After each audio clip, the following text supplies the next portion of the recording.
So it took a little bit on Friday, but eventually we found out the World Cup group stage matches that are coming here to Kansas City. And here they are. June 16th, Argentina versus Algeria. On June 20th, we will have Ecuador versus Morocco. On June 25th, Tunisia versus the Netherlands. And on June 27th, it is Algeria versus Austria.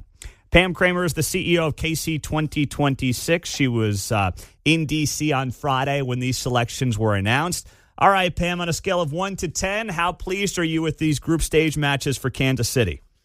Well, good morning, Pete. Thanks for having me. I mean, I'm saying it's a solid 10. We're so thrilled with the draw, the match schedule, not only for the group stage, but how things are shaping up for us in the round of 32 and that quarterfinal match we have. So we have, the reigning world champions, the World Cup holders in Argentina, and we have the Cinderella team in Curacao, the smallest country ever to qualify for the World Cup. And we know something about being the smallest among a field of heavy hitters, big hitters. So cheering for them. And then to have two European countries, the Netherlands fan base is phenomenal. I encourage everybody to go Google a YouTube video of the Orange march to the match. It's pretty extraordinary. And then Austria as well. And then Algeria, we have two matches with Algeria here, really passionate fan base. So combined with Tunisia, just really excited about all the teams who will be here. Okay, so you mentioned there, I guess there is a chance for Argentina to play Portugal at Arrowhead Stadium. If they each win their groups, that would mean Lionel Messi would face off against Cristiano Ronaldo. Would that be a round of 32, or would that have to be a quarterfinal? So, I'm cautious because I don't want to get too far ahead of ourselves. But even before that potential matchup in the round of 32, we'll have the winner of Group K here. And in Group K, we have Portugal and Colombia. So we could have Ronaldo here in the round of 32. By the way, there are two potential paths for the U.S. to come to Kansas City, either in that round of 32 or in the quarterfinal.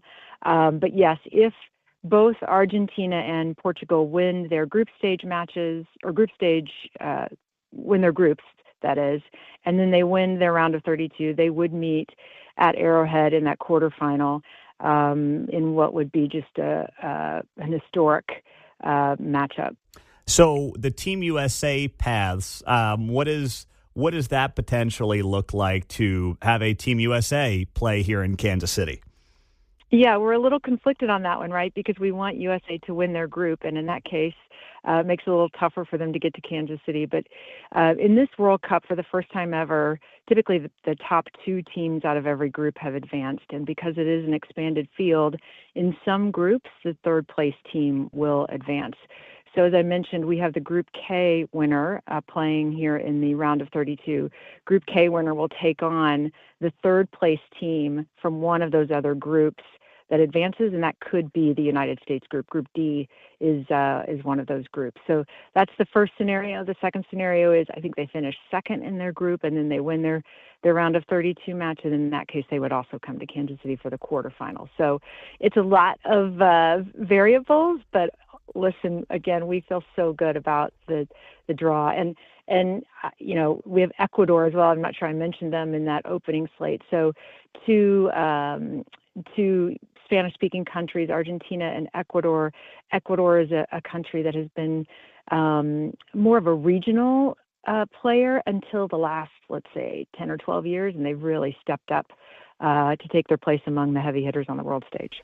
Very impressive. Pam Kramer, CEO of KC 2026, is here on KCMO. The group stage matches were announced for Arrowhead coming up next June. So, Pam, what about the base camp situation? We're hearing some rumors that maybe the Netherlands has been scoping out the Kansas City area. We now know they're going to have group stage matches here. Are they a team that you expect to potentially be in Kansas City as a base camp team? I think we are hearing from lots of the top 10 ranked teams and many of the other teams who are affiliated with groups connected to Kansas City. So whether they're playing here or we're situated among other cities where they might be playing, the strength of our facilities and our location make us a really attractive option for Team Base Camp. So we certainly have had we've had conversations. We're having visits this week from several teams.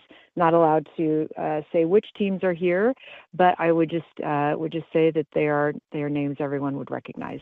Does the economic opportunities for Kansas City, are they driven more so by the games in your estimation and the teams that are here for the games, or by the base camp teams? Yeah, I think it's a good question, and it really depends on the country and the fan base. I think those matches, our draw, we feel so good about the fan bases traveling here.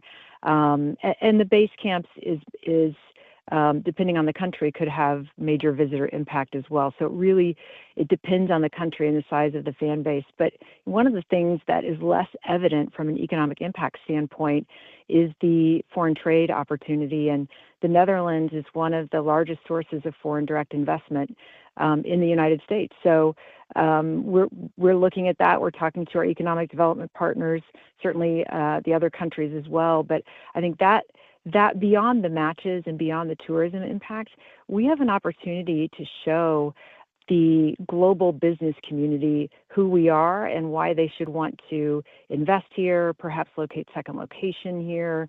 So we're thinking about the matches certainly, but we're also thinking about the business community and the leaders of, heads of government and heads of state, heads of industry that will be here as well. You saw that last week with the final draw to have 3 heads of state at that event on Friday for something that was actually, there was not a competition, right? We watched people pull ping pong balls out of a bowl, and so that was pretty. It just gave me a sense of what's coming.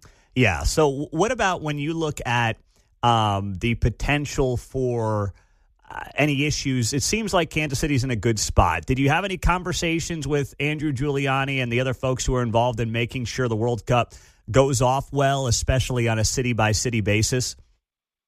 Yeah, I actually spoke to Andrew several times last week, and we're continuing to focus. Safety and security is the most important thing. So we're making sure that we're providing our law enforcement partners every piece of information we have, making sure that we're coordinating across local, state, and federal. I think they feel very good about where Kansas City is. We feel good about where we are, but that doesn't mean we can rest for 1 second. All right. Well, we'll be following and watching. And last thing, if there's a team that you would want to have here for, as you noted, business investment in Kansas City, knowing the business community as you do, are there certain teams that you have your eye on for that?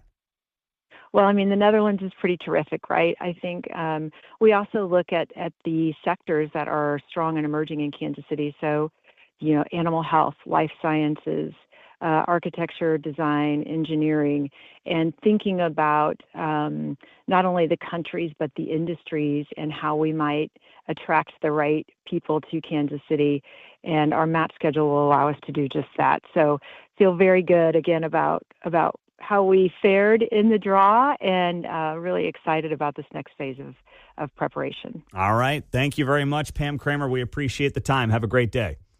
You too. Thank you. All right. Pam Kramer, the CEO of KC 2026 on KCMO. Once again, we have the 4 World Cup group stage matches lined up next June 16th, June 20th, June 25th, and June 27th.